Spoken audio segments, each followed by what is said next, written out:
मोदी सरकार ने आज बजट पेश कर दिया है जिसमें उन सवालों के जवाब सिरे से गायब हैं जिसने आम भारतीय रोजाना जूझ रहा है जिससे, और सरकार ने गरीब और मध्यम वर्गीय लोगों को फिर से बड़े बड़े सपनों में उलझा दिया है। 2014 से नरेंद्र मोदी यही तो कर रहे हैं। अच्छे दिन 12 सालों में तो नहीं आए, बल्कि बेतहाशा बेरोजगारी और महंगाई ने लोगों को परेशान कर दिया। इसके अलावा पिछले कुछ महीनों में अमेरिकी टैरिफ और वैश्विक तनावों के बढ़ने के कारण उद्योग व्यापार में जो नुकसान हुआ उसका भी सीधा असर आम आदमी पर ही पड़ा है। लेकिन बजट में इनमें से किसी पर कोई सीधी बात नहीं की गई है। इसीलिए कांग्रेस सांसद और नेता प्रतिपक्ष राहुल गांधी ने जो लिखा है वो आपके सामने रख रहा हूं।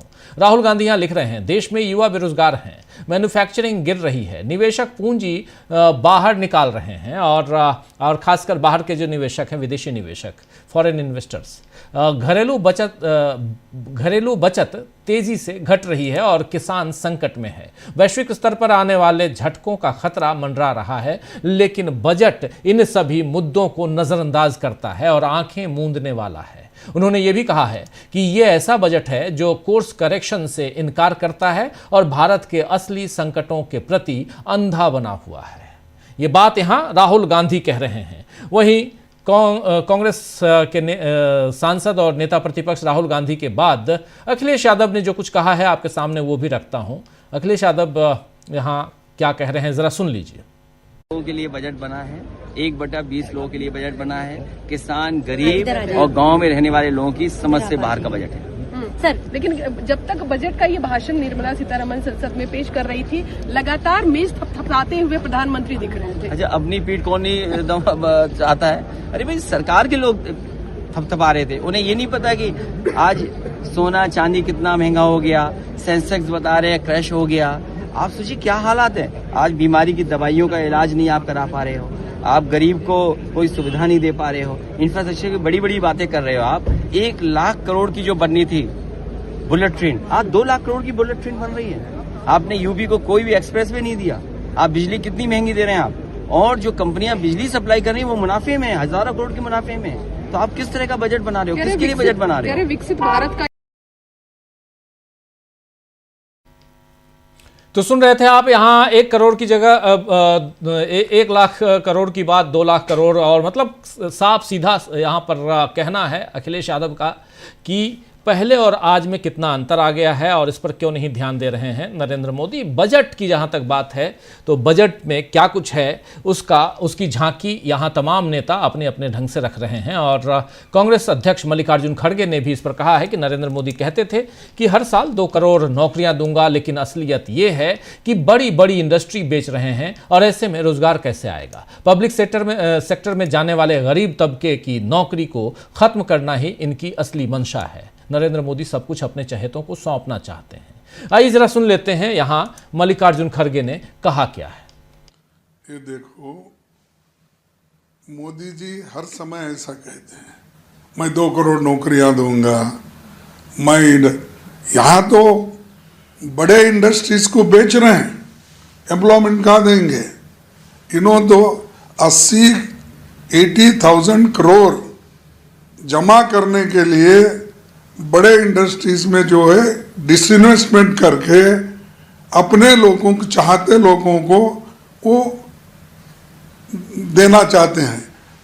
और ये मंशा उनकी क्या है कि एक तो एम्प्लॉयमेंट खत्म करना, एक तो वीकर सेक्शंस, गरीब तबका जो पब्लिक सेक्टर में नौकरी में जाते थे उनके नौकरियां खत्म करना, ये उनका मंशा है। और इन्हों क्या विकसित भारत करते हैं।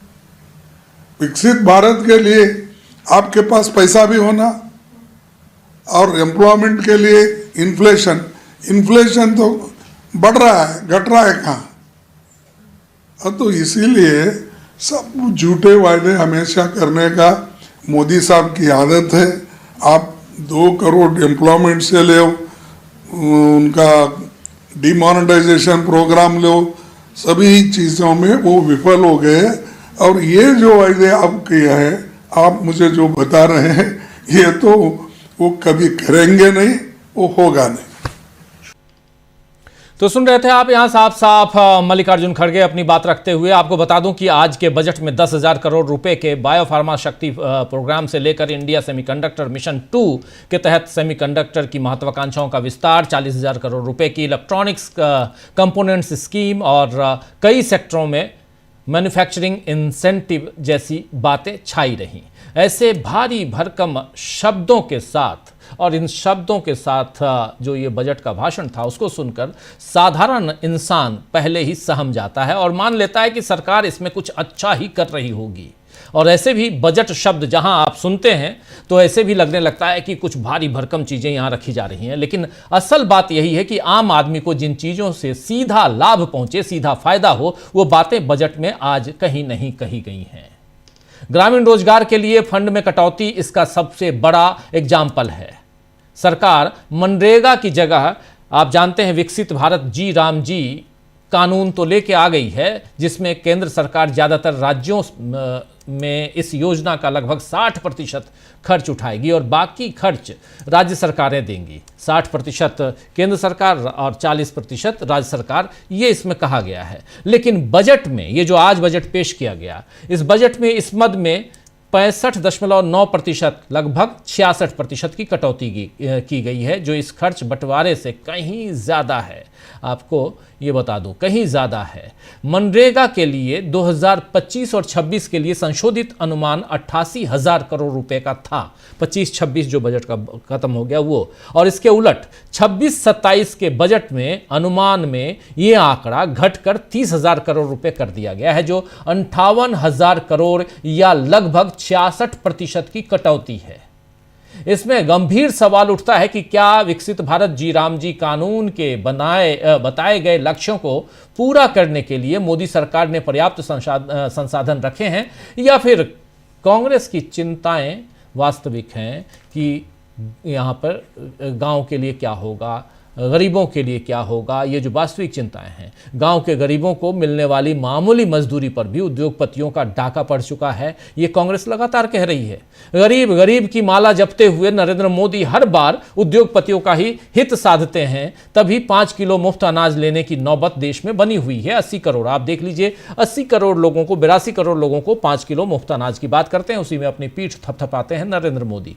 बजट से साबित हो रहा है कि आम आदमी के सपनों को छीना जा चुका है, वैसे ही जैसे वोट का अधिकार छीनने के लिए SIR करवाया गया है। और इस मामले में बिहार चुनाव में तो नरेंद्र मोदी की सरकार बच गई, लेकिन क्या पश्चिम बंगाल में वो बच पाएगी? यह सवाल इसलिए क्योंकि ममता बनर्जी ने मुख्य चुनाव आयुक्त ज्ञानेश कुमार के खिलाफ सुप्रीम कोर्ट का रुख किया है। ममता बनर्जी ने SIR प्रक्रिया को लेकर chief election commissioner Gyanesh Kumar और पश्चिम बंगाल के मुख्य निर्वाचन अधिकारी के खिलाफ रिट याचिका दाखिल की है। ये याचिका 28 जनवरी को दायर की गई है और ममता बनर्जी ने इससे पहले 10 जनवरी को CEC ज्ञानेश कुमार को चिट्ठी भी लिखी थी। इस चिट्ठी में उन्होंने चुनाव आयोग पर राज्य की जमीनी हकीकत को न समझने और असंवेदनशील रवैया अपनाने का आरोप लगाया था। ममता बनर्जी ने इस चिट्ठी में लिखा था कि चुनाव आयोग ने बहुत देर से ये व्यवस्था दी कि कुछ मतदाता अपने अधिकृत पारिवारिक सदस्यों के जरिए सुनवाई में पेश हो सकते हैं, लेकिन यही सुविधा प्रवासी मजदूरों को नहीं दी गई है। ममता ने इसे चुनाव आयोग की संवेदनहीनता और जमीनी हालात की समझ की कमी बताया था, और इससे पहले 3 जनवरी को भी ममता बनर्जी ने ऐसी ही शिकायत की थी। तो ममता बनर्जी लगातार SIR पर सवाल उठा रही हैं, लेकिन ज्ञानेश कुमार का नाम लेकर सीधे सीधे रिट याचिका दाखिल करना एक बड़ा कदम है। यानी ये केस ममता बनर्जी ने जो किया है, उसके अभी उस केस की तारीख लगना बाकी है। तारीख लगने के बाद ये चुनाव आयोग के ऊपर केस नहीं है, ये ज्ञानेश कुमार के ऊपर केस है। ज्ञानेश कुमार के नाम से ये केस है। तो ये तगड़ा झटका ज्ञानेश कुमार को और चुनाव आयोग को लग सकता है। अब सुप्रीम कोर्ट कब सुनवाई करता है ये तो आने वाले दिनों में पता चल ही जाएगा, लेकिन अगर फैसला ममता बनर्जी के हक में आया तो न केवल ज्ञानेश कुमार बल्कि नरेंद्र मोदी को भी बड़ा झटका लगेगा। मोदी वैसे ही अभी एप्स्टीन फाइल्स से लेकर तेल खरीद में ट्रंप की मर्जी सामने आने पर फंसे हुए हैं। ट्रंप ने कह दिया है कि भारत अब ईरान से नहीं बल्कि वेनेजुएला से तेल खरीदेगा। ऐसी अपमानजनक स्थिति अब तक किसी प्रधानमंत्री की नहीं हुई है, लेकिन मोदी सारी फजीहत होने के बावजूद चुप हैं। अभी वो पंजाब में दलितों को साधने के लिए पहुंच गए हैं। और इधर 5 राज्यों में जो चुनाव है वहां तो बराबर लगातार जा ही रहे हैं। और इन सब के बीच ये तमाम, चाहे वो बजट का मामला हो, चाहे एप्स्टीन का मामला हो, चाहे SIR का मामला हो, इन सब मसलों पे, इन सब मामलों पर नरेंद्र मोदी चुप्पी क्यों साधे हुए हैं, ये एक बड़ा सवाल है। इसलिए दोस्तों यहां आज समझना जरूरी है कि आखिर जो चर्चा करेंगे कि क्या चारों तरफ से फंसे नरेंद्र मोदी को आज का बजट बचा पाएगा या उनकी मुसीबत और बढ़ेगी। चलिए चर्चा की शुरुआत करते हैं, यही समझने की कोशिश करते हैं कि बजट ने मोदी की कैसे बढ़ा दी है मुसीबत, और उसके अलावा मुसीबतों का पहाड़ तो सामने है ही, जिस पर हम चर्चा थोड़ी सी आगे बढ़ाते हैं। हमारे साथ कुछ वरिष्ठ साथी जुड़े हुए हैं, उनसे आपका पहले परिचय करवाता हूं। देखिए 6 वरिष्ठ साथी हमारे साथ जुड़े हुए हैं। अमलेंदु उपाध्याय जी हैं, प्रशांत टंडन जी हैं, जयशंकर गुप्त जी हमारे साथ, शकील अख्तर जी हैं, प्रफुल्ल कोलखियान जी हैं और प्रेम कुमार जी हैं। आप सबका स्वागत इस्तकबाल है, स्वागत इस्तकबाल। अब तमाम दोस्त साथी शुभचिंतक आप सबका जो अब तक जुड़ चुके हैं उनका भी, जो जुड़ने वाले हैं उनका भी स्वागत करता हूं। प्रेम कुमार जी आपके पास आना चाहता हूं। बजट से शुरुआत करते हैं, क्या लगा, कैसा बजट? जूता खरीद के ले आए आप? सस्ता हो गया? उसकी उपयोगिता आजकल बहुत है, सड़कों पे उसकी उपयोगिता बहुत है। हाँ, जूते की उपयोगिता बहुत है। जूता दिखाया भी जाता है, जूता सुंघाया भी जाता है। तो जूता खास लोगों को सुंघाया जाता है। हम ये कह रहे हैं कि जो बातें कही जाती हैं कि चीजें सस्ती हो गई, उदाहरण के लिए जैसे दवाएं सस्ती हो गई, लेकिन क्या वास्तव में मरीज को सस्ती होने के बावजूद, सस्ती होने की घोषणा के बावजूद दवाएं सस्ती मिलती हैं? ये नहीं मिलती हैं, इसलिए कि उसका MRP बदलता नहीं है। जब MRP नहीं बदलता है तो जो भी कटौती या घोषणा होती है आयात निर्यात पॉलिसी से, उसका फायदा जो है, जो उत्पादक है या बड़े थोक व्यापारी है उनको मिल जाता है, आम मरीज को नहीं मिलता। तो इसलिए ये देखना अभी या कहना मुश्किल है कि जो घोषणा की गई है कि ये चीजें सस्ती होंगी, वास्तव में सस्ती होंगी कि नहीं होंगी और असर पड़ेगा कि नहीं पड़ेगा। लेकिन पूरी जो बजट है, ये पहली बार हमने देखा है, अब तक जितना भी बजट हमने देखा उसमें कॉमन फैक्टर जो नया है वो है कि एक ही दिन सोना चांदी भी गिर रहा है और शेयर बाजार भी गिर रहा है। ये ऐसा पहले कभी नहीं हुआ। एक गिरता है तो दूसरा उठता है। इसका मतलब क्या है? इसका मतलब है कि पैसा निकाल रहे हैं लोग, न सोना में लगा रहे हैं और न शेयर बाजार में लगा रहे हैं। तो पैसा निकाल क्यों रहे हैं? क्योंकि उनका सेंटिमेंट गड़बड़ा गया है, भरोसा गड़बड़ा गया है। और मैंने एक और चीज मार्क किया कि जो बहुत ज्यादा शेयर जिसका गिरा है वो कौन सा है? तो वो अडानी से जुड़ा हुआ है, या फिर SBI है, या फिर सरकार की जैसे BEL है, इस तरह से। यानी मोदी सरकार, अर्ध सरकारी संस्था या फिर अडानी, इन तीनों से जुड़े हुए शेयर्स भारी नीचे गिरे हैं, बड़ी मात्रा में नीचे गिरे हैं। तो इसका मतलब क्या है कि अडानी प्लस मोदी प्लस सरकार, इनके प्रति कुछ भरोसा घटा है, और कुछ नहीं, भरोसा घटा है, ये साफ दिखता है, सेंटिमेंट दिखता है। ये हो सकता है बाजार है तो कल सुधरेगा भी, लेकिन इनिशियल रिएक्शन ये बताता है। दूसरी बात है कि जैसे टेक्सटाइल को पकड़ लीजिए, टेक्सटाइल पार्क बनाने की बात हुई, मगर एक्सपेक्टेशन क्या थी? एक्सपेक्टेशन थी कि एक ऐसे दौर में जब रेसिप्रोकल टैरिफ चल रहा है तो हमारी टेक्सटाइल इंडस्ट्री जो बांग्लादेश से compete नहीं कर पा रही है, क्योंकि बांग्लादेश का जो टेक्सटाइल है वो सस्ता है वहां, तो हमारा निर्यात जो है एकदम से खत्म हो गया है। तो ऐसे में हमें निर्यात शुल्क घटाना चाहिए, ये डिमांड भी है कॉटन से जुड़े हुए इंडस्ट्रीज का, कारोबारियों का। तो वो भी फुलफिल नहीं हुआ। तो इससे आप समझ रहे, कारोबारी भी निराश हुए। कारोबारी, जितने भी देश के छोटे बड़े कारोबारी हैं, उनके लिए कुछ भी नहीं है इस बजट में। तो कारोबारी का सेंटिमेंट भी बाजार में दिखता है। इसके बाद हम बात करें कि भाई आम आदमी को क्या मिल गया, क्या हेल्थ में कुछ मिला, स्वास्थ्य को लेकर के कुछ हुआ। सबसे बड़ी बात यह है जो उल्लेखनीय है कि दुनिया क्या सोच रही होगी कि जिस दिल्ली में सांस लेना मुश्किल है, हवा इतनी जहरीली है, उसके लिए बजट में 1 रुपया नहीं है। बजट में उसके लिए 1 रुपया नहीं है कि दिल्ली में सांस लेना कैसे सही किया जाए। दुनिया हमारे लिए क्या सोच रही होगी, कल्पना करिए। ऐसे बजट को क्या कहेंगे जो जिंदगी की ही फिक्र नहीं कर रही है। ये एक केवल दिल्ली की बात नहीं, दिल्ली तो उदाहरण है, पूरे देश की हवा खराब है। सोचना तो देश के बारे में है, दिल्ली उदाहरण है। मैं बात कर रहा हूं जैसे यहां आयुष्मान योजना है। आयुष्मान योजना के बारे में हम भ्रष्टाचार की भी बात नहीं कर रहे, हम कह रहे हैं कि आयुष्मान योजना में क्या एक्सपेक्टेशन था लोगों का। भाई आज आयुष्मान योजना लेके जाइए इलाज कराने, तो इस अस्पताल में हो सकता है, उस अस्पताल में नहीं हो सकता है, इस बीमारी में हो सकता है, उस बीमारी में नहीं हो सकता है।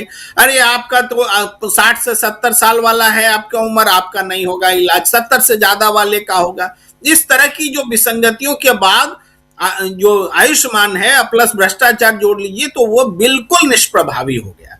बजट में उम्मीद थी कि जो senior citizen 82% senior citizen health insurance से बाहर है, 82%, और इसका कारण है 60 साल से 70 साल का वो आयु वर्ग का सीनियर सिटीजन जो सबसे ज्यादा है सीनियर सिटीजन्स में, वो इसमें कवर ही नहीं होता है।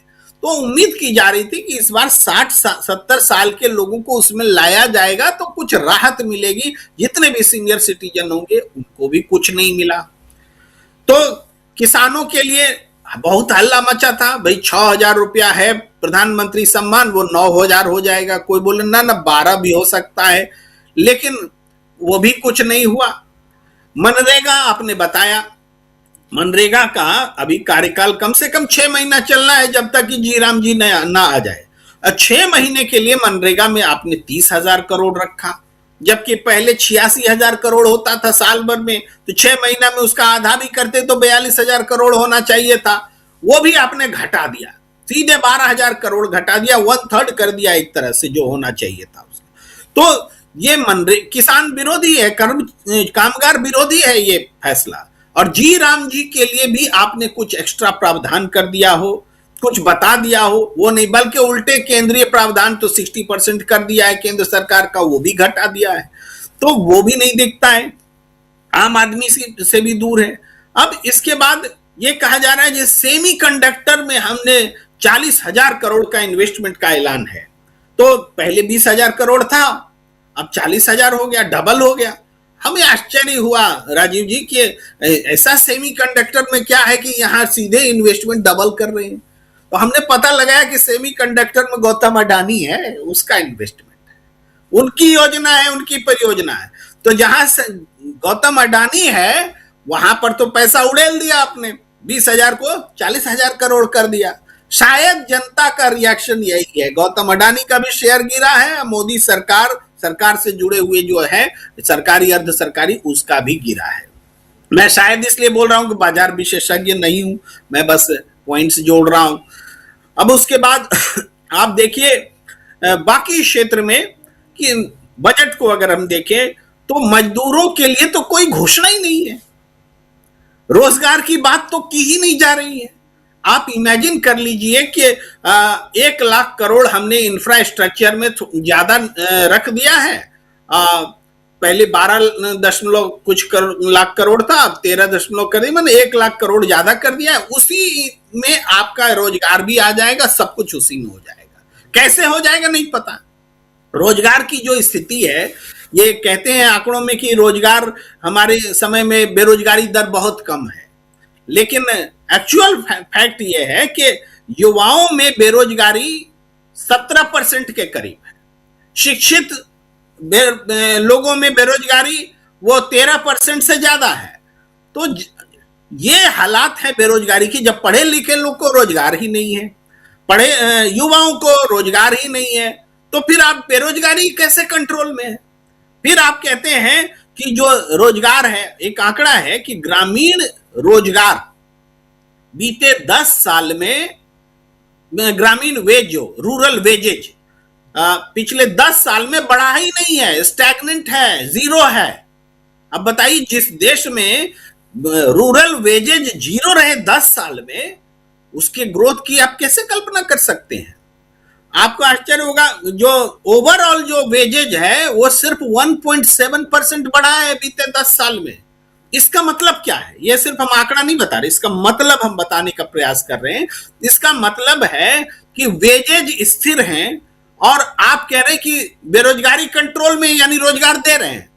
तो ये है कि आप मनरेगा के लोगों को रोजगार बता रहे हैं, आप गीग वर्कर्स को रोजगार है रोजगार, लेकिन वो रोजगार जिसमें 10,000, 15,000, 20,000 रुपया मिलता है, वो रोजगार, उसकी संख्या जरूर ज्यादा है, लेकिन चूंकि वेजेज स्थिर हैं और बड़ी संख्या में बेरोजगारी है, अब फिर भी आप कह रहे हैं कंट्रोल है। इसका मतलब है क्वालिटी एम्प्लॉयमेंट बहुत डाउन हो चुका है, जिसमें जीने लायक पैसा मिले, जो 8 लाख रुपया न्यूनतम है, जिसको ईडब्ल्यूएस कैटेगरी मानते हैं। 8 लाख रुपया सालाना का मतलब है 12 सत्ते 84, मतलब 65-70 हजार के बीच मंथली। ऐसा रोजगार तो आप गिनने से नहीं मिलेगा, इसका तो परसेंटेज निकालना पड़ेगा, ऐसे रोजगार की क्या संख्या है। ये हालात है रोजगार और बेरोजगारी का। जब हम बात करते हैं, इसको अगर हम विश्लेषण करें तो हम उस जगह पर हैं। इसको सुधारने के लिए कोई कार्यक्रम ही नहीं है। आप इंडस्ट्री कैसे सुधारेंगे, इंडस्ट्रियल ग्रोथ कैसे लाएंगे? भाई, फॉरेन इन्वेस्टमेंट भाग रहा है, राहुल गांधी ने जिक्र किया है, फॉरेन इन्वेस्टमेंट भाग रहा है और अपने देश में शेयर बाजार पर विश्वास नहीं है।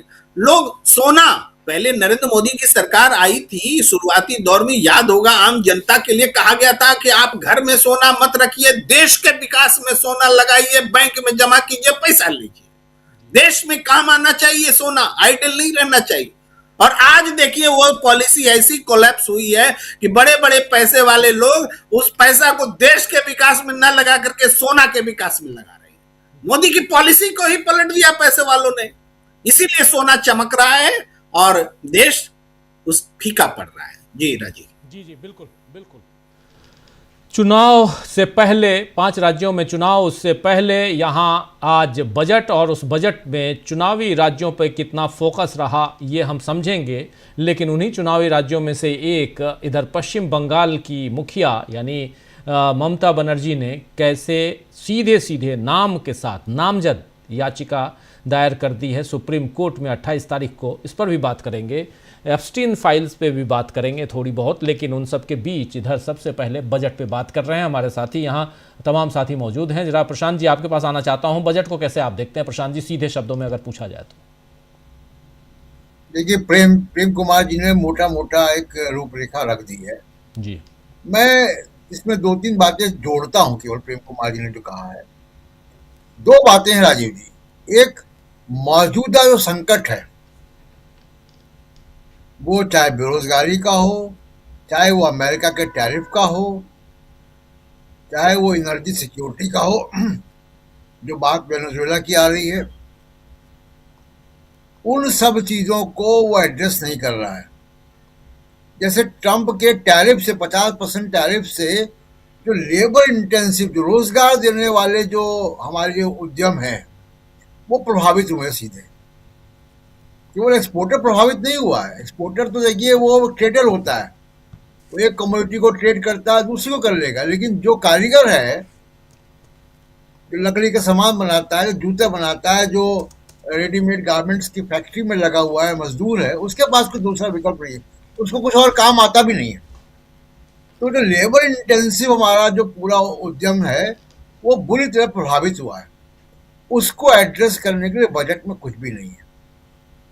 कोई दूरगामी वो भी नहीं है कि कोई रोड मैप दिखाई दे रहा हो कि जो ग्लोबल एक आर्थिक मंदी है, मंदी क्या एक आर्थिक विषमता है टैरिफ की वजह से, उस टैरिफ की वजह से, तो उसमें अब देखिए पाकिस्तान, बांग्लादेश जैसे 50 देश हमसे कम टैरिफ में है। जाहिर सी बात है कि वहाँ पे उनके उद्योग धंधे बढ़ेंगे। चाइना से हमारा ट्रेड जो बैलेंस है वो बढ़ गया है, इम्बैलेंस 1 बिलियन की जगह 116 बिलियन हो गया, 100 बिलियन की जगह। तो बड़े सारे जो गैप्स हैं उसको भरा नहीं गया है। दूसरी बात, अभी दवाई की बात प्रेम कुमार जी कर रहे थे, स्वास्थ्य सेवाओं में राजीव जी 6,000 करोड़ रुपए की कटौती, 3,686 करोड़ की कटौती हुई है। स्वास्थ्य सेवा में आपने कटौती की तो अस्पताल प्रभावित होंगे। तो जब डॉक्टर उपलब्ध नहीं होगा, जब अस्पताल अच्छे नहीं होंगे, बढ़ेंगे नहीं, तो दवा सस्ती का क्या करेगा मरीज? दवा का पर्चा तो डॉक्टर ही बताएगा ना। तो सस्ती दवा क्या करेगा जब उसके पास अस्पताल नहीं होगी, उसका प्राथमिक चिकित्सा केंद्र अच्छा नहीं होगा, तो सस्ती दवा का क्या करेगा वो? तमाम योजनाओं की घोषणा हो जाती है। मैं एक एग्जांपल देता हूँ योजना को। तमाम योजनाएं हम लोग देखते हैं, मेक इन इंडिया योजना आई, कई बुलेट ट्रेन आई, कई तमाम योजनाएं आई, 100 स्मार्ट सिटीज आए, पता नहीं कितने बने, उनकी गिनती भी व्यक्ति भूल चुका है। लेकिन पिछले साल की योजना कि कॉर्पोरेट सेक्टर में इंटर्नशिप सरकार लगवाएगी। जी। 1,65,000 वैकेंसी सरकार ने निकाली। जी। 1,65,000 युवाओं को, जिनके पास ITI या किसी भी प्रकार का जो प्रशिक्षण है, उनको हम इंटर्नशिप कॉर्पोरेट प्राइवेट सेक्टर में लगवाएंगे। कितने लोगों ने अप्लाई किया? 1,65,000 में कुल 33,000 लोगों ने अप्लाई किया। क्यों 33,000 लोगों ने अप्लाई किया? इसलिए 33,000 लोगों ने अप्लाई किया क्योंकि जो तनख्वाह वहां मिल रही थी, स्टाइपेंड मिल रहा था, वो इतना कम था, और तो इसलिए वो उन्होंने जाना मुनासिब नहीं समझा। तो 1,65,000 आपने निकाला, उसमें 33,000 लोगों ने उस विकल्प को चुना, उसमें भी 6,000 लोग निकल गए, ड्रॉप हो गए। अब इस साल उस योजना कोई चर्चा नहीं। सरकारी क्षेत्र में इन्वेस्टमेंट कम हो रहा है, प्राइवेट इन्वेस्टमेंट हो नहीं रहा है।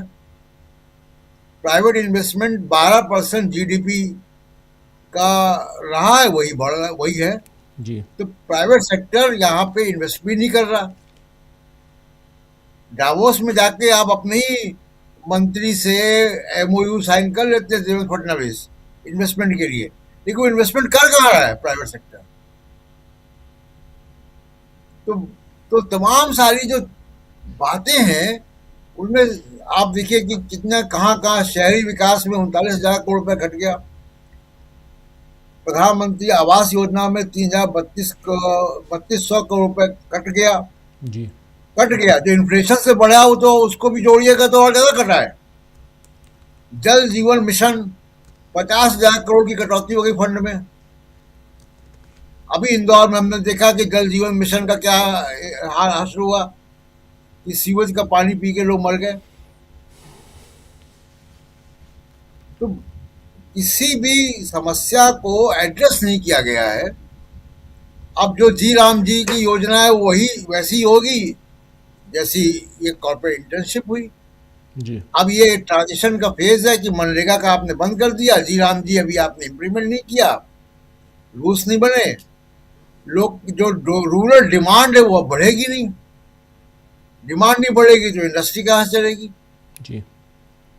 आज भी है वो FMCG की बात करते हैं हम लोग, जो छोटे छोटे प्रोडक्ट होते हैं, साबुन तेल इत्यादि, बिस्किट, बैटरी, ये सारे प्रोडक्ट गांव में ज्यादा बिकते हैं शहरों के मुताबिक, शहरों के मुकाबले।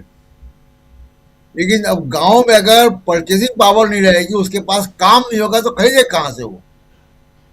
तो ये बजट में बहुत सारी ऐसे गैप्स हैं कि जो मौजूदा समस्याओं को न हल कर रहा है और ना वो कोई भविष्य का एक बड़ा रोड मैप, जो ग्लोबल इकोनॉमी की प्रॉब्लम्स हैं और जो भारत को जो बात कही जा रही है कि 2047 में हम विकसित भारत बनेंगे, तो शिक्षा में पैसा काट के बनेंगे विकसित भारत, स्वास्थ्य में पैसा काट के बनेंगे विकसित भारत? कैसे? ये क्या बीमार लोगों का और अनपढ़ लोगों का भारत बना के आप विकसित हो जाएंगे? सवाल तो वाजिब है। जी जी, सवाल वाजिब है कि आखिर कैसा भारत बनाना आप चाहते हैं? जी प्रशांत जी। उसी से बजट का डायरेक्शन दिखता है कि किस तरफ आप देश को ले जाना चाहते हैं। तो बिल्कुल। इसलिए बजट में ऐसा कुछ है नहीं, और इस बजट में जो योजनाएं हैं उनका हासिल वही होगा जो इंटर्नशिप का हुआ, जो बुलेट ट्रेन का हुआ, जो जी राम जी का भी वही होगा, जो 100 स्मार्ट सिटी का हुआ। और ये योजनाएं होती रहेंगी। 10-20 हजार करोड़ 50 हजार करोड़ रुपए चुनाव जीतने के लिए रखते हैं अलग से, कि चुनाव करीब आएगा तो महिलाओं के खाते में पैसा डाल देंगे, किसानों के खाते में पैसा डाल देंगे, और पैसा डालकर वोट खरीद लेंगे, लेकिन उसको उसकी गरीबी में मरने देंगे। ये है रोड मैप बजट का। जी राजीव। बिल्कुल सही आप कह रहे हैं। बहुत सारे इस बजट को अगर देखा जाए ऐसे हर साल दर साल, क्योंकि 12 साल से लगातार सत्ता पर काबिज है नरेंद्र मोदी, उन्हीं की पार्टी, उन्हीं की सरकार और उन्हीं का बजट। और इस बजट में अगर आप कंपेयर करने की कोशिश कीजिए कि 2014 में उन्होंने क्या कहा, क्या वादे किए, 2015, 2016 ऐसे करते करते 2026 10 साल बाद अगर आते हैं आप, तो 12 साल बाद तो आपको दिखाई देगा कि कई सारी योजनाएं जिसकी शुरुआत हुई थी वो कहाँ जाके किस बक्से में बंद हो गई पता नहीं चलता आपको। एक वो भी आप लोगों को याद होगा कि एक मशीनों वाला एक शेर दिखाई देता था कई जगह। मैं रायपुर में देखा, वहाँ एक चौराहे पे लगाया हुआ है, और भी कई शहरों में लगाया गया है। वो शेर जो था वो मेक इन इंडिया की बात थी शायद, जहाँ तक मुझे ध्यान है। वो आजकल दिखाई नहीं देता है। शकील जी कहीं देखे क्या आपको दिखाई दिया? मैं रायपुर जब जाता हूँ एयरपोर्ट से अपने घर की तरफ जब निकलता पहुँचने के लिए, तो रास्ते में वो दिखता है तो याद दिलाता है, हॉन्ट करता है कि अरे ये भी है, चलो कुछ कर लेते हैं, पैसे वैसे मिल जाएगा, कुछ तो सरकार देगी, लेकिन कुछ मिलता नहीं है। शकील जी। मेक इन इंडिया के बदले सब मेड इन चाइना हो गया। चाइना से व्यापार घाटा लगातार बढ़ता जा रहा है। खैर, देखिए राजीव जी, आज के इस बजट पे मोदी जी के लिए सबसे तल्ख अगर किसी ने टिप्पणी की है तो राष्ट्रीय स्वयंसेवक संघ के मजदूर संगठन बीएमएस ने, भारतीय मजदूर संघ ने।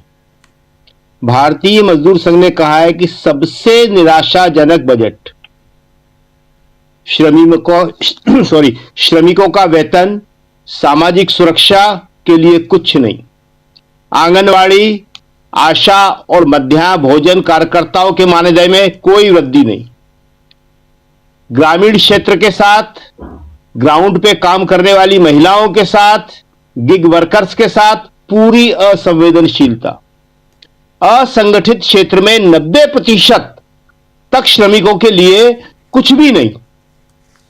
यह बीएमएस की टिप्पणी है। भारतीय मजदूर संघ जो हर जगह सरकार का झंडा लिए खड़ी रहती है।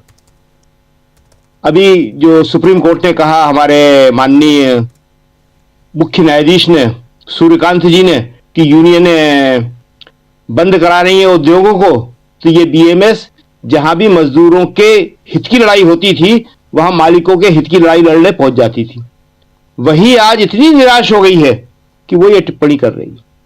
दूसरी एक और टिप्पणी हम आपको बताते हैं, बड़ी इंटरेस्टिंग है। बजट को समझने के लिए ये चीजें हम बताने की कोशिश कर रहे हैं। बंगाल के सांसदों ने क्या कहा? बंगाल के सांसदों ने, अभी आप जिक्र कर रहे थे 5 राज्यों के चुनाव का, कि बजट ने बता दिया कि मोदी बंगाल हार गए। यह बजट जो है पूरी तरह जो है निराशाजनक बजट है, और इस बजट ने बता दिया कि मोदी जी के पास अब करने के लिए कुछ नहीं। तो राजीव जी, पहले जो कांग्रेस के टाइम में बजट आते थे तो बीजेपी या जनसंघ तो बड़ी निंदक किस्म की पार्टी है, बड़ी आलोचक किस्म की, छिद्रान्वेषी, हर चीज में कमियां कमियां कमियां ढूंढ लेती है। तो ये इनका एक पेड वाक्य हुआ करता था, नई बोतल में पुरानी शराब है कांग्रेस के बजट को। मगर अब बोतल भी पुरानी और अंदर पानी, कुछ भी नहीं है। लोकसभा के अंदर अभी एक जो आप दिखा रहे हैं वीडियो, वो आ गया फिर सामने, ये मोदी जी का ताली बजाते हुए, जिसको लेके पत्रकार भी बड़े खुश हो रहे थे। सारे के सारे जो सत्ता पक्ष के सदस्य थे उनके चेहरों से भी निराशा झलक रही थी। इस बजट में टैरिफ को संबोधित नहीं किया गया, एफडीआई को संबोधित नहीं किया गया। चिदम्बरम ने आज 4:30 बजे इसके ऊपर एक विस्तृत टिप्पणी की है और उन्होंने इन सारे पॉइंटों को उठाया है। उन्होंने बताया बहुत सारी चीजें हैं, लेकिन हम ऐसी चीजें बता रहे हैं जो दर्शकों को आसानी समझ में आए। उन्होंने कहा कि ये मोदी जी और इनकी सरकार शब्दों पे शब्द एक्रोनिम्स, इनसे थकते नहीं है। यही है इनके पास, लैंग्वेज जगलरी, भाषाई चमत्कार। एमएसएमईएस का बंद होना एक बहुत बड़ा खतरा है। वैसे ही रोजगार नहीं है और ये छोटे और लघु उद्योग जिन्हें एमएसएमईएस कहते हैं, ये बंद हो जाएंगे और हो रहे हैं, तो बेरोजगारी का हाल बहुत बुरा हो जाएगा। उन्होंने कहा कि कोर्स करेक्शन कहीं नहीं है। होना यह चाहिए था कि जो प्रॉब्लम्स आ रही हैं उन्हें ठीक करने की तरफ होता, लेकिन उन चुनौतियों को नजरअंदाज किया गया, देखा ही नहीं गया उनकी तरफ, रेत में मुंह छुपा लिया गया कि कोई समस्या नहीं है। तो इसलिए ये बजट जो है 12 साल का तो सबसे निराशाजनक है ही, जिसमें कहीं भी कुछ नहीं है। और पुरानी जो बातें हैं, अभी आप कह रहे थे और बाकी लोग भी कह रहे थे कि उन्हीं को दोहराया जाता है। जो 7 हाई स्पीड कॉरिडोर बनने की घोषणा की है, इन पे ऑलरेडी पहले से ही काम चल रहा था, इनकी फिजिबिलिटी रिपोर्ट बन रही थी। ये कोई नई चीज नहीं है इसमें।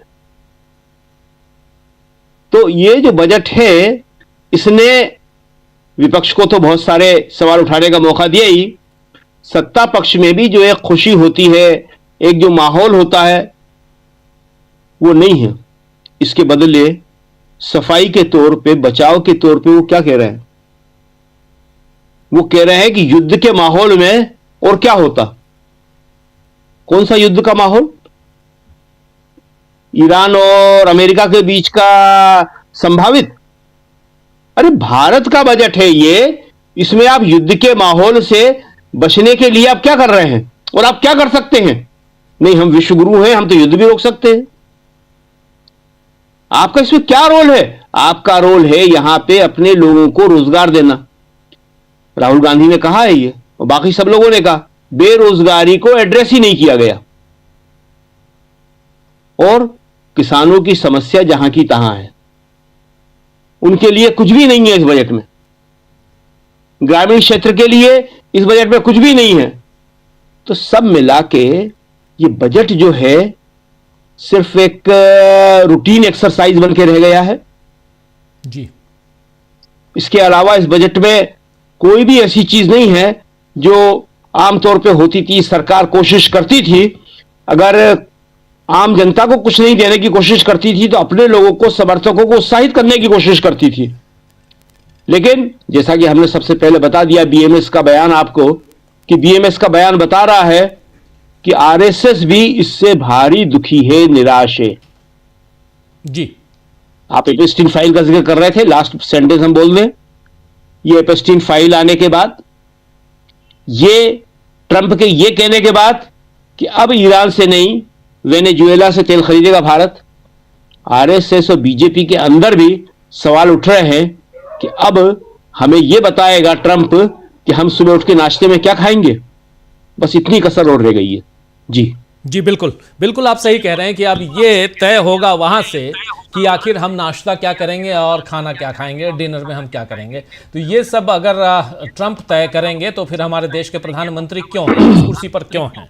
और जांच की डिमांड हो रही है कि प्रधानमंत्री इस्तीफा दें और जांच में भाग लें, जांच करवाएं कि क्या चल रहा है, आखिर दूध का दूध और पानी का पानी आए। लेकिन जयशंकर जी, बजट की बात हो रही है, हालांकि बजट निराशाजनक है। और जैसे शुरुआत में प्रेम कुमार जी ने बिल्कुल सही कहा था कि ये एक ही दिन सोना चांदी दोनों सस्ता, दोनों में इस ढंग से गिरावट एक ही दिन नहीं देखी गई थी। वो कल से लेकर आज तक हम लोगों ने देख लिया, सोने में भी चांदी में भी। और इसके बाद जैसे ही बजट थोड़ा सा आगे बढ़ता है, निर्मला सीतारमण के बजट भाषण का आधा घंटा बीतते बीतते शेयर बाजार धड़ाम हो जाता है, हाहाकार मच जाता है। और आज जब बंद हुआ है तब भी 1900 माइनस में बंद हुआ है, लगभग 1800 समथिंग, 1900 माइनस में, तो 2500 तक चला गया था। यानी समझ सकते हैं 2% गिरना छोटी मोटी बात नहीं है। और शेयर बाजार, लेकिन ये जो मिडिल क्लास है और ओवरऑल, क्या यहाँ पर जरा आपसे पॉलिटिकल सवाल पूछना चाहता हूँ। मैं समझ रहा हूँ कि बजट की जब बात होती है तो हमारे तमाम साथी और ऐसे भी हम लोग भी पैसे कौड़ी की बात, जेब में मिल जाए, कोई दे दे, कमा लें हम, तो बढ़िया लगता है, मज़ा आता है। लेकिन पैसे कौड़ी की बात इस ढंग से, हज़ारों करोड़ रुपए, उसमें में फिस्कल डेफिसिट, तो इतना पैसा आया इतना गया, ये पल्ले पड़ता नहीं है आम जनता के। हमारी आपकी मजबूरी है कि हम लोग इसको थोड़ा सा समझने की कोशिश करते हैं, लेकिन मैं अपने तमाम साथियों को उतना गहराई में ले जाने की कोशिश नहीं कर रहा हूँ। एक बात मैं समझना चाहता हूँ आप तमाम महानुभावों से, और जयशंकर जी उसकी शुरुआत आप कीजिए। यहाँ पर शेयर बाजार गिरा, कोई चिंता नहीं। उसके बाद आपने देखा सोने चांदी में गिरावट आई, कोई चिंता नहीं। रुपए में गिरावट है, कोई चिंता नहीं। 5 राज्यों में चुनाव है, साड़ी पहन के आ गई थी, कांजीवरम की साड़ी। यहाँ आज सीतारमण, निर्मला सीतारमण, जो तमिलनाडु में चुनाव है वहीं की साड़ी है, वो पहन के आ गई थी। और दही चीनी खा के आई थी राष्ट्रपति महोदया के हाथ से। वो भी एक नई परंपरा की शुरुआत हो चुकी है, वो हम लोगों ने देखा। शुभ काम में हम लोग भी पहले एग्ज़ाम देने जाते थे तो माँ खिला देती थी कि हाँ लिख के बेटा, अच्छा लिख के आएगा, तो वो करते थे, वो जतरा बनाते थे। प्रफुल्ल जी समझते होंगे, तो ये होता था। लेकिन अब ये जो जतरा बनाने वाली बात है, ये थोड़ा ज़्यादा राष्ट्रपति भवन तक पहुंच चुकी है ये बात। मैं दूसरी बात कह रहा हूं कि आखिर ये चिंता क्यों नहीं है कि शेयर बाजार गिर रहा है, फॉरेन इन्वेस्टर्स पैसा निकाल के लेके जा रहे हैं, सोने चांदी में गिरावट है, रुपए में गिरावट है, जो मिडिल क्लास है वो इतना निराश है, नाराज़ है। अब 12 साल में पहली बार देख रहे हैं कि मोदी और अमित शाह की तस्वीरों पे जूते मारे जा रहे हैं और कब्र खुदेगी के नारे लगाए जा रहे हैं। ये सब कुछ हो रहा है, उसके बाद भी चिंता नहीं है। 5 राज्यों में चुनाव है, चुनावी मोड में रहने वाले नरेंद्र मोदी को, उनकी सरकार को ये भी चिंता नहीं है कि कम से कम वहीं के लिए, जैसे पिटारा खोलकर पिछले साल का बजट याद कीजिए, कितनी बार बिहार का नाम लिया गया था, बिहार बिहार बिहार बिहार, और मधुबनी साड़ी पहन के आई थी। साड़ी भी मधुबनी साड़ी पहन के आई थी जिसमें वो था निर्मला सीतारमण जी। इस बार साड़ी पहन के जरूर आई, ये देखिए। लेकिन ये देखिए, दही खा रही हैं, दही शक्कर खा रही हैं, तो आई। लेकिन तमिलनाडु, केरल, पश्चिम बंगाल, असम, पुदुचेरी, इन 5 राज्यों पे जो फोकस होना चाहिए था वो क्यों नहीं रहा? ये यहाँ पर जरा जयशंकर जी को जरा ले आइए पहले, फिर प्रफुल्ल जी आपके पास आता हूं। जयशंकर जी, आ गया तो उसके बाद हमारे जी ठीक है, आवाज आ रही है। हमारे एक मित्र से बात हो रही थी, हमने कहा भाई किसी को कुछ दिया नहीं इस बजट में, तो कहा कि क्यों देंगे, चुनाव तो है नहीं कोई सामने। हमने कहा चुनाव तो है, 5 राज्यों में तो हो रहा है, बंगाल में है, तमिलनाडु में है, असम में है, पुडुचेरी में है, केरला में चुनाव तो हो रहा है। तो उन्होंने कहा कि नहीं, इसमें देखिए तमिलनाडु में जीतने का कोई कारण नहीं बनता है, केरल में सफलता मिलने की कोई गुंजाइश नहीं है, बंगाल ये हारेंगे ही हारेंगे। ले दे करके असम है, तो असम में तो हिंदू मुसलमान से काम चल ही जाएगा, तो उसके लिए फिर बजट में सब करने की जरूरत क्या है? तो मुझे थोड़ा उनकी बात में मतलब दम नजर आया। लेकिन हमने भी जब सोचना शुरू किया कि आखिर में बजट किसके लिए है, किसको फायदा दे रहा है। आमतौर पे माना जाता है कि साहब कारपोरेट को खुश करने के लिए किया जा रहा है, या अर्थव्यवस्था को कैसे मजबूती मिलेगी। लेकिन आप देख ही रहे हैं, मतलब हमारी निगाह भी लगातार बनी रहती है शेयर बाजारों पर। जिस तरह से शेयर बाजार धड़ाम हुआ है, इसका मतलब कि सटोरियों को, निवेशकों को हमारी अर्थव्यवस्था पे और निर्मला सीतारमण के बजट पे भरोसा नहीं है। ये जो 3 ट्रिलियन और 5 ट्रिलियन इकोनॉमी बनाने की बात की जा रही है, सब कुछ हो रहा है, तो कहीं ना कहीं से सब खोखलापन है और वो उजागर हो रहा है। लोग समझ रहे हैं कि भाई मामला हाथ में नहीं है, अगर इसमें ज़्यादा फंसोगे तो नुकसान हो जाएगा। और जो बबलगम फैलाया था कि चांदी इतनी बढ़ गई, 4 लाख रुपए हो गया, सोना 1,80,000 83,000 रुपए हो गया 10 ग्राम का दाम, मुझे बहुत हंसी भी आई, गुस्सा भी आया जब निर्मला सीतारमण जी कह रही थी अपने बजट भाषण के दौरान कि देश में गरीबी कहाँ है, लोग सोने और चांदी की दुकानों पे भीड़ लगा के खरीद कर रहे हैं। अब उनको कौन समझाए कि जिसके घर में शादी है, बेटे बहू, बेटे या बेटी की शादी है, सभी तो अंबानी और अडानी परिवार के लोग नहीं हो सकते हैं, सभी लोग तो करोड़पति परिवारों से नहीं हो सकते हैं। जो मध्यम वर्ग के लोग हैं वो लोग क्या कर रहे होंगे? आप सोने चांदी की दुकानें पे चले जाइए, भीड़ नदारत है, वो खुद भी परेशान है लोग कि कैसे बेचें, कैसे क्या करें। जो सोना 24 कैरेट 22 कैरेट पे 22 कैरेट का जेवरात बनते थे और वो 14 कैरेट 9 कैरेट 12 कैरेट तक पे आ गए हैं लोग बना बना करके कि भाई ठीक है चलो यही ले लो, कम दाम लगेगा इसका। ये हालत आ गई है। तो न तो कारपोरेट के लिए कुछ किया है, न मध्यम वर्ग के लिए। अब जैसे अब देखिए, मतलब बहुत सभी अखबार वाले लगातार लिख रहे थे या टीवी चैनल वाले भी दिखा रहे थे कि इस बार बजट में 13 लाख रुपए तक टैक्स नहीं लगेगा और ये जो स्टैंडर्ड डिडक्शन है वो बढ़कर के 1 लाख हो जाएगा और क्या हो जाएगा, इस तरह की बातें कर रहे थे। उसके लिए भी नहीं है इस बार, जो है ना, जुमले भी नहीं है। मुश्किल ये है कि हर बार मोदी जी जुमला फेंकते थे तो उनके जुमले जो हैं उनके निर्मला जी के बजट में भी परिलक्षित होते थे, लेकिन इस बार तो जुमले भी नहीं दिखाई दिए कि मतलब कोई ऐसा जुमला फेंक दिया हो। बेरोजगारी हल करने का कोई ये नहीं है। शिक्षा के मामले में न तो कहीं आईआईटी बनाने की बात है, न कोई नई यूनिवर्सिटी बनाने की बात है, न कहीं मेडिकल कॉलेज बनाने की बात है।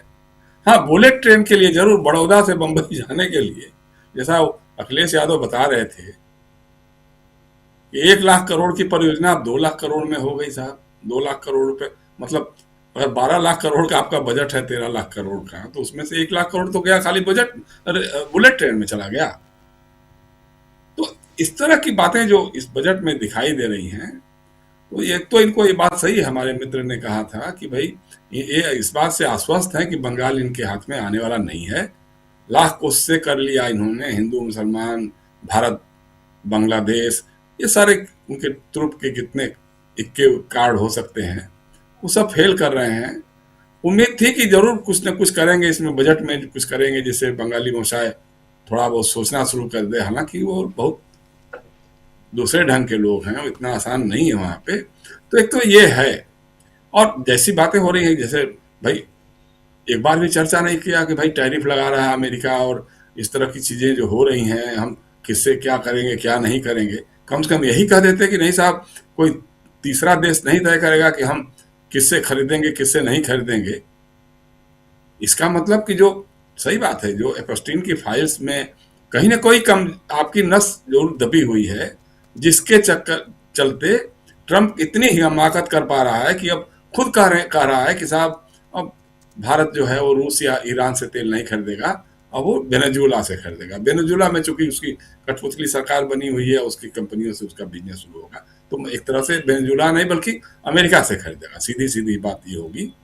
तो इतनी हिमाकत कैसे हो सकती है? हिमाकत इसीलिए हो सकती है कि कोई ना कोई हमारे विश्वगुरु की कमजोर नस उसके हाथ में है। अब वो कौन सी कमजोर नस है भाई? आप आज तक बार बार जब भी भारत पाकिस्तान ऑपरेशन सिंदूर की बात होती है यही कहता है कि साहब हम ही ने कराया, हम ही ने कराया, और आप खाली कह करके बच जाते हैं नहीं कि तीसरे देश की ये नहीं है, भूमिका नहीं है, लेकिन जो तथ्य है वो तो यही बताते हैं।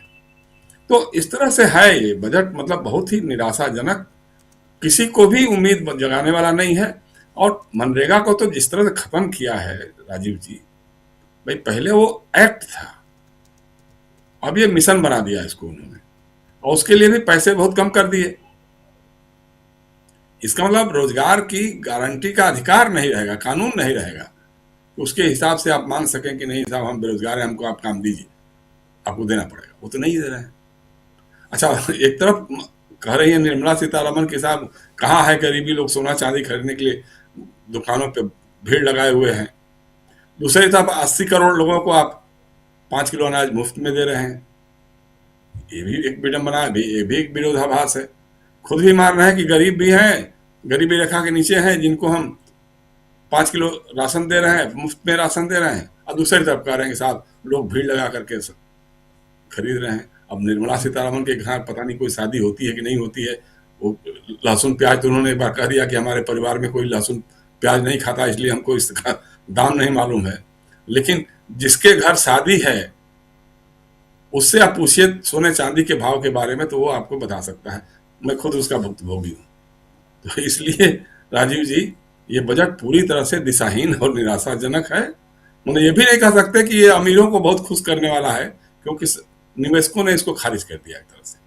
अब चुनाव राजनीति में क्या इसका असर पड़ेगा, चुनावी की राजनीति में क्या होगा, चूंकि अंधभक्तों की एक जमात ऐसी है, वो जमात तो इनके साथ रहेगी। हालांकि अब वो भी टूट रहे हैं, उनको भी लग रहा है, दिखाई दे रहा है कि नहीं साहब अब जो जो वायदे थे वो सब तो खत्म ही हो रहे, हमको भी खाली ठगी रहा है, खाली हिंदू मुसलमान करके चढ़ा देता है और बाद में हमारे हिस्से में तो कुछ आता नहीं है। तो इसलिए है, घिरे तो हैं, वो चारों तरफ से घिरे हैं। लेकिन वही है, हम उस दिन का इंतजार कर रहे हैं जिस दिन इस देश के अशिक्षित, बेरोजगार, दलित, पीड़ित, शोषित, ओबीसी के लोग, माइनॉरिटी के लोग एकजुट होकर के सड़कों पे उतरेंगे और कहेंगे मोदी जी अब आपकी जरूरत नहीं है, हमको अमेरिका या रूस या चीन की कठपुतली की जरूरत नहीं है, हमको भारत का प्रधानमंत्री चाहिए, भारत के लिए प्रधानमंत्री चाहिए जो भारत के हितों में फैसले कर सके और भारत के हितों के लिए अडिग रहे। जी राजीव जी। जी बिल्कुल बिल्कुल, आप सही कह रहे हैं। भारत के हितों की बात जो करे वैसा प्रधानमंत्री चाहिए। और क्या नरेंद्र मोदी से विश्वास उठता जा रहा है, ये भी एक बड़ा सवाल है, इस पर भी चर्चा करेंगे। लेकिन यहाँ बजट के समय या बजट से पहले या बजट के बाद जब भारत की स्थिति, देश की स्थिति कैसी है, इस पर अगर गौर न फरमाया जाए तो फिर इसका मतलब है कि कुछ ना कुछ गड़बड़ है या आपने बिल्कुल छोड़ दिया है। अगर 2500 पॉइंट तक सेंसेक्स गिर जाए, शेयर बाजार में हाहाकार मच जाए और उसके बाद भी उसको रोकने की कोशिश न हो, उधर ध्यान देने की कोशिश न हो, तो इसे क्या माना जाएगा? आप मेज थपथपाते रहिए, पीठ थपथपाते रहिए, लेकिन सच्चाई जो है वो कुछ और है, वो कुछ और दिशा में आपके इस पूरे क्रियाकलापों को देख रही है, ये दिखाई देता है। सोने चांदी की बात या मजदूरों की बात हो, गरीबों की बात हो, वंचितों की बात हो, हर तरफ यही हम देख रहे हैं। और इसीलिए इस बजट पर अगर पैनी निगाह आप लोगों ने रखी होगी तो आपको समझ में आ गया होगा कि इसमें है क्या। क्या झुंझुना सिर्फ बड़ों के लिए है? वो लोग जो 2+2 के हिसाब से आते हैं या उसमें कुछ और लोग, इन सबको मिलाकर जो एक ग्रुप है, उसी ग्रुप के लिए बजट है। आम जनता को क्या मिला और क्या टोटली पॉलिटिकली या हर ढंग से अब कॉन्फिडेंट है नरेंद्र मोदी कि कुछ भी हो जाए, सरकार, सत्ता तो हमारी चलेगी। और जैसे आप लोग ही बता रहे थे अभी, शकील जी भी, प्रेम कुमार जी भी और प्रशांत जी भी और जयशंकर जी भी, कि 10,000 रुपये दे दो, चुनाव तो जीत जाएंगे हम उसी से। प्रफुल्ल जी, क्या यहाँ चुनाव जीतना और उसके लिए एक हमारे पास फॉर्मूला मिल गया है, वो करेंगे, बाकी चीज़ें इस बजट में कुछ रिफ्लेक्ट नहीं करता हुआ दिखाई दे रहा है आपको? कि पहले बजट लाकर थोड़ी कोशिश होती थी कि हाँ, हम अपने मतदाताओं को साधने की कोशिश करें, वोटर्स को साधने की कोशिश करें। इस बजट में वोटर्स को साधने की कोशिश हुई है क्या?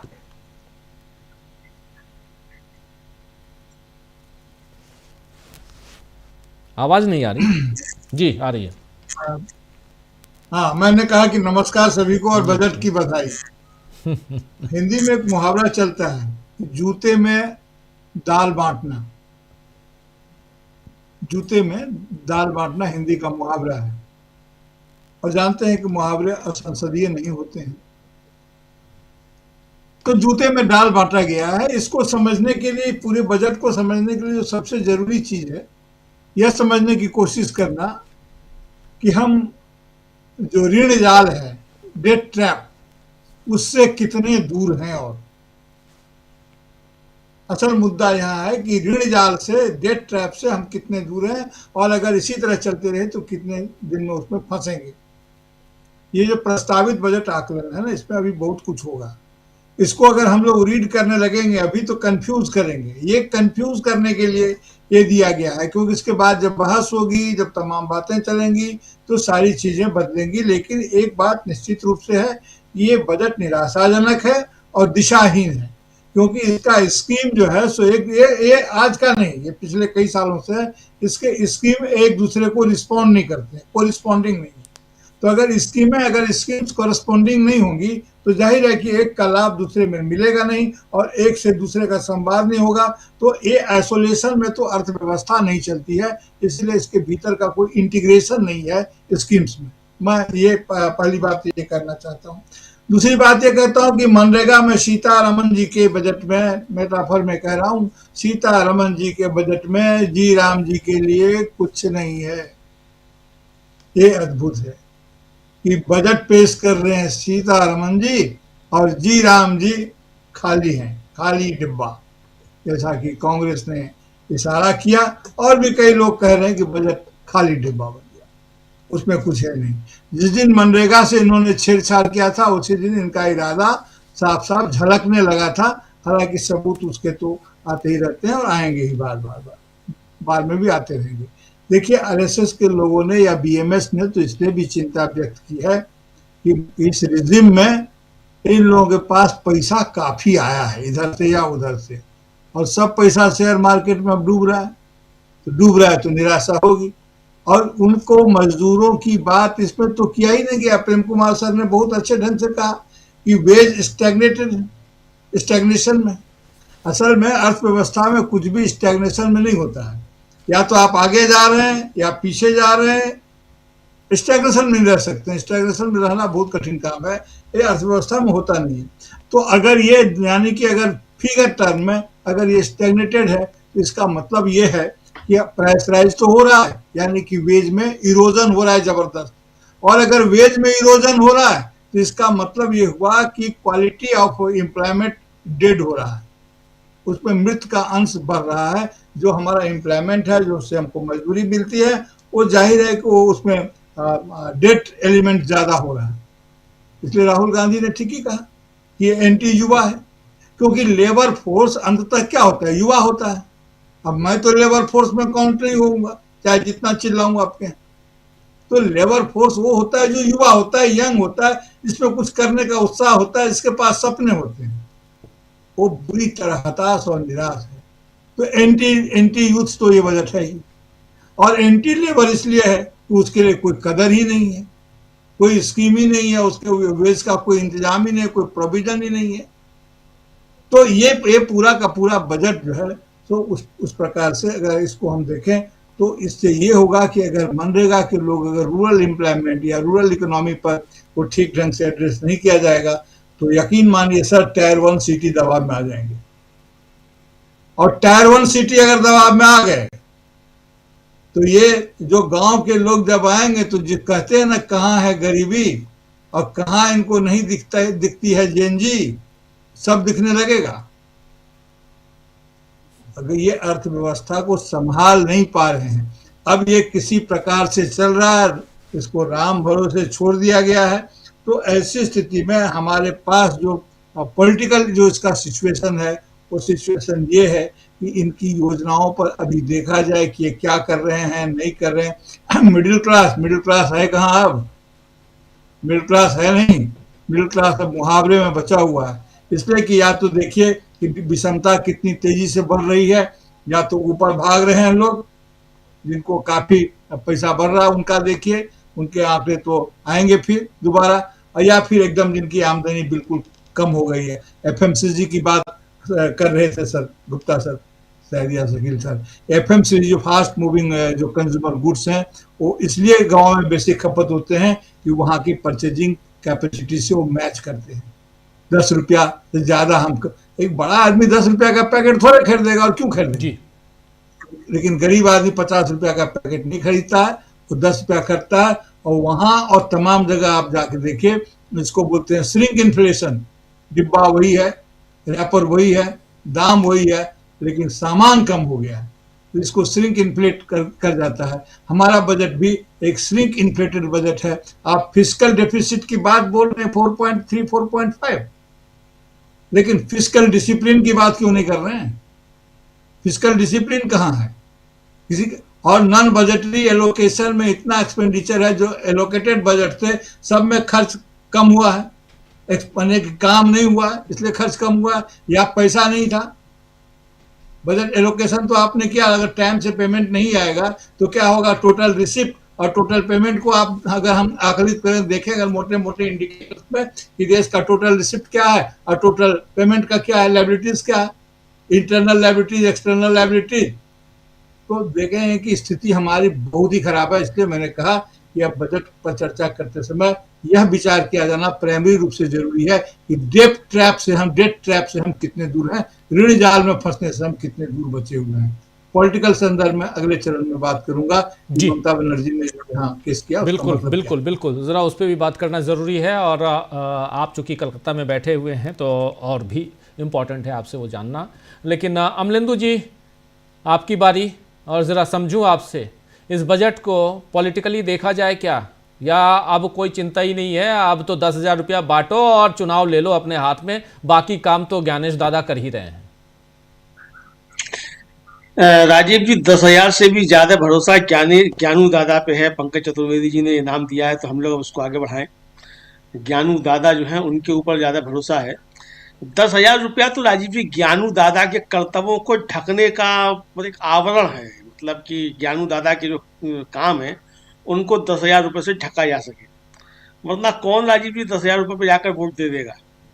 तो ये 10,000 रुपया तो मामला अलग है। तो अब ये कुल मिलाकर मुझको लगता है कि ज्ञानू दादा के ऊपर बहुत ज़्यादा भरोसा है और वही अब जो है इस देश के असली खवैया हैं। मोदी जी तो अब केवल जो है मुखौटा रह गए हैं, देश अब ज्ञानू दादा ही चला रहे हैं राजीव जी, अब ऐसा लगता है।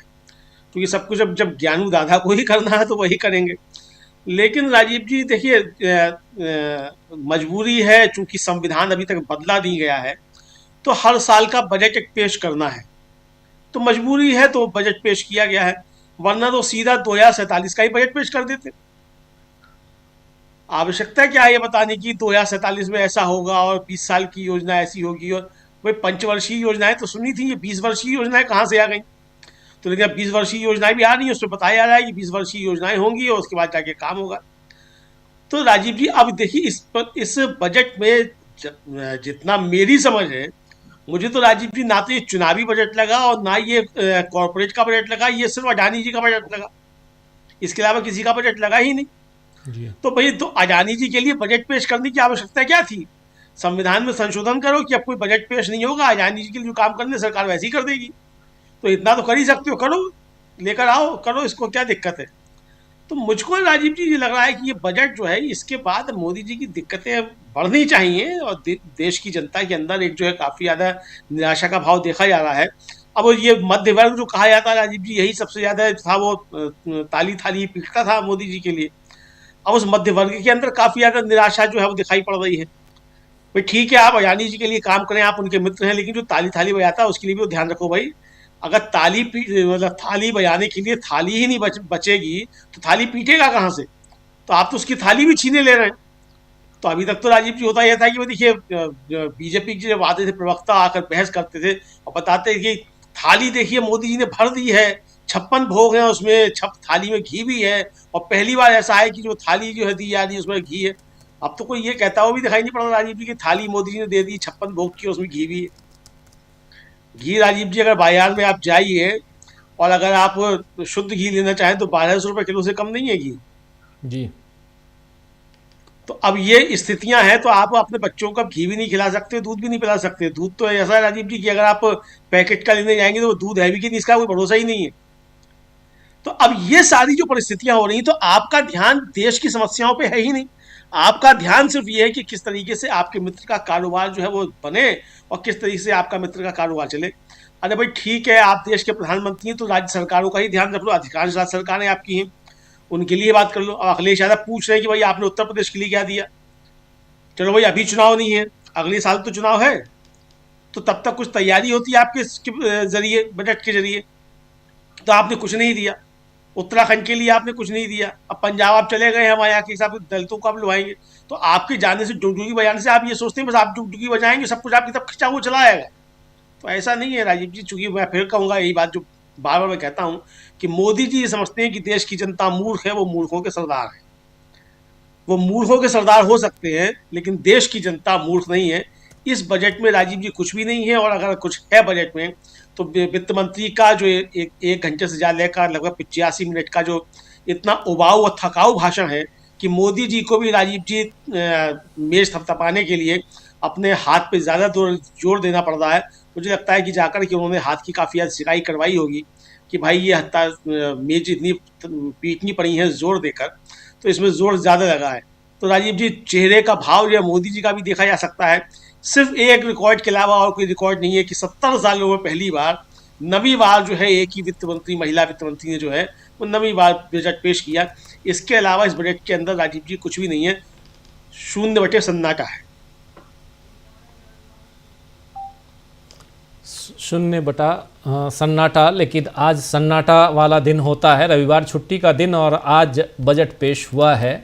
और आज़ाद भारत के इतिहास में ये पहली बार है कि रविवार को बजट पेश किया गया है। तो नरेंद्र मोदी, यहाँ आप जान रहे हैं कि रिकॉर्डधारी नरेंद्र मोदी, रिकॉर्ड बनाने में माहिर नरेंद्र मोदी रिकॉर्ड बनाना चाहते थे और रिकॉर्ड उन्होंने आज कायम किया। लेकिन इन सब के बीच जब हम ज्ञानेश कुमार जी की बात कर रहे हैं तो उनके नामजद याचिका दाखिल करने के पीछे की कहानी क्या हो सकती है, प्रफुल्ल जी आपके पास आऊँगा। लेकिन पहले आना चाहता हूँ प्रेम कुमार जी आपके पास। प्रेम कुमार जी, ये चुनाव आयोग, बजट में तो साफ दिख रहा है कि यहाँ पर कोई चिंता नहीं है। आपको लगता है क्या कि सचमुच अब चुनाव जीतने की चिंता भी शायद नरेंद्र मोदी की पार्टी ने छोड़ दी है?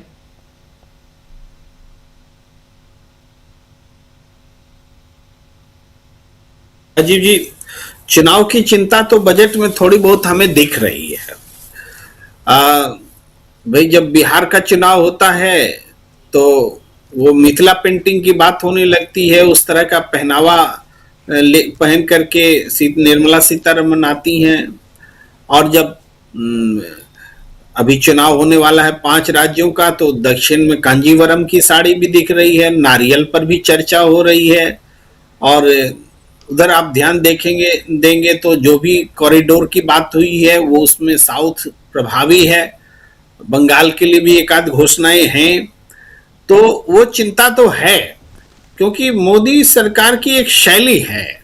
ऐसा नहीं सब कुछ ज्ञानू बाबा के भरोसे भी नहीं छोड़ते हैं। ज्ञानू बाबा जो कर रहे हैं उसको जस्टिफाई करने के लिए बहुत सारे काम भी करते हैं, अपोजिशन को लड़ाते हैं, कहीं कुछ जातीय उन्माद, धार्मिक उन्माद बनाते हैं, घुसपैठिए का सवाल उठाते हैं, SIR को घुसपैठिया से जोड़ते हैं।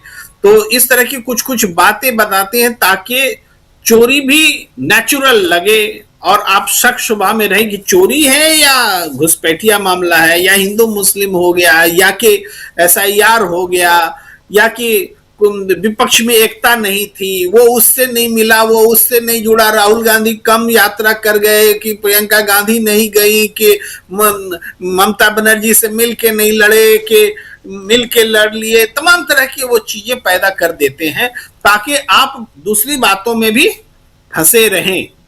ये उनकी शैली है। तो ऐसा नहीं कि चुनाव SIR के ही भरोसे हैं या ज्ञानू बाबू के ही भरोसे हैं, वो इनकी शैली है, एक वो दिखती है। लेकिन इस बजट में बस प्रतीकात्मक रूप से वो चीज दिखता है कि कुछ एरिया को उन्होंने कवर किया है जो चुनाव जहां होने वाले हैं, मगर ओवरऑल चूंकि ये बजट आम जनता के पक्ष में नहीं है, ये बजट प्रभावशाली और पूंजीपतियों के पक्ष में है। ये बजट भ्रष्टाचार को बढ़ाने वाला बजट है, क्योंकि आप पिछले योजनाओं का भी बजट का हिस्सा देखिए, कितना जनता को पहुंचा और कितना भ्रष्टाचार की भेंट चढ़ा, वो भी देखें। हमने कहा सेमीकंडक्टर में ये इन्वेस्ट कर रहे हैं, जहां गौतम अडानी इन्वेस्ट कर रहे हैं वहां पर ये पैसे लगा रहे हैं। इसके अलावा जो बायो फार्मा में जो इन्वेस्टमेंट की बात आई है, आप देखिए ना, इलेक्टोरल बॉन्ड निकालिए, बायो फार्मा कंपनियों ने खूब चंदा दिया था, तो वहां भी उनका कनेक्शन मिल जाएगा। तो ये बजट भ्रष्टाचार को भी बढ़ाने वाला बजट है, ये प्रो पीपल तो है ही नहीं। तो इसका ये स्वभाव सामने आया है। अब इसको इस रूप में देखें, कुछ और भी बातें हैं, क्योंकि इसमें विदेशी प्रभाव भी दिखता है, क्योंकि भारत को आत्मनिर्भर बनाने के लिए जो कदम उठाने चाहिए बजट में, कि मैन्युफैक्चरिंग को बढ़ावा दिया जाता, अपने जो टैरिफ से लड़ने की हिम्मत दिखलाई जाती, रेसिप्रोकल टैरिफ से, वो सारी चीजें नदारद हैं। तो इसका कारण क्या है? इसका कारण क्या ये संयोग है कि एप्स्टीन फाइल सामने आता है, उसकी नई फाइलें सामने आती हैं, नरेंद्र मोदी जी का एक संबंध एप्स्टीन से दिखता है, वो कैसे वो बेनेट से बात कर रहे हैं कि इजराइल में नाचने गए थे, कि उन्होंने सलाह ली थी एप्स्टीन से, ये सारी बातें जो सामने आई हैं, आ रही हैं। और उस समय ठीक डोनाल्ड ट्रंप कहते हैं कि आपको वेनेजुएला से ही लेना पड़ेगा तेल। ये दोनों एक ही दिन हो रही है घटना जी। कि वेनेजुएला से आपको तेल लेना होगा और एप्स्टीन फाइल का खुलासा भी है। खुलासे में कुछ बातें भी हैं और वो गुंजाइश भी है जिसमें कि विदेश मंत्रालय आकर कह रहा है कि इसमें कुछ नहीं है, और बीजेपी आकर कह रही है कि हिज लगा दिया है एप्स्टीन के सेंटेंस में, और हिज लगा करके माने को बदल दिया है कांग्रेस ने, वरना वो एप्स्टीन के साथ बातचीत नहीं, इस तरह का आभास दे रहे हैं। वो गुंजाइश छोड़ी गई है कि अगर आपने मेरी बात नहीं मानी तो इस गुंजाइश के भी सबूत और निकाले जा सकते हैं। तो ये जो स्थिति है, तो बजट पे विदेशी प्रभाव भी दिख रहा है कि हम इस बजट को, देश को आत्मनिर्भर बनाने वाला स्टैंड ही नहीं नजर आ रहा है। अरे पहले कम से कम स्मार्ट सिटी की तो घोषणा करते थे, वो बने ना बने। इस बार तो स्मार्ट सिटी भी गायब है, या इस तरह की योजना ही नहीं है, आत्मनिर्भर वाला सवाल ही खत्म है। तो हम ये कह रहे हैं, वो राष्ट्रवाद भी नहीं दिखता बजट में। वो किसी शक्ति, ऐसा लगता है जैसे सारी जुबान ही गूंगी हो गई हो। राष्ट्रवाद की जुबान नहीं है, आत्मनिर्भरता की जुबान नहीं है, वो चाइना से ट्रेड बैलेंस करने का भी सवाल खत्म है, उस पर भी चुप्पी है। पहले तो था चाइनीज वस्तु का बहिष्कार करेंगे, स्वदेशी को अपनाएंगे, बस नारे में ही होता था। प्रैक्टिकली तो हम देख रहे हैं ट्रेड बैलेंस का क्या हाल है। वो सारी चीजें, इन सब चीजों को देखते हुए हम इसको अगर वर्तमान चुनाव से देखें तो हमें तो लग रहा है कि ये सरकार डरी हुई है, मोदी सरकार डरी हुई है।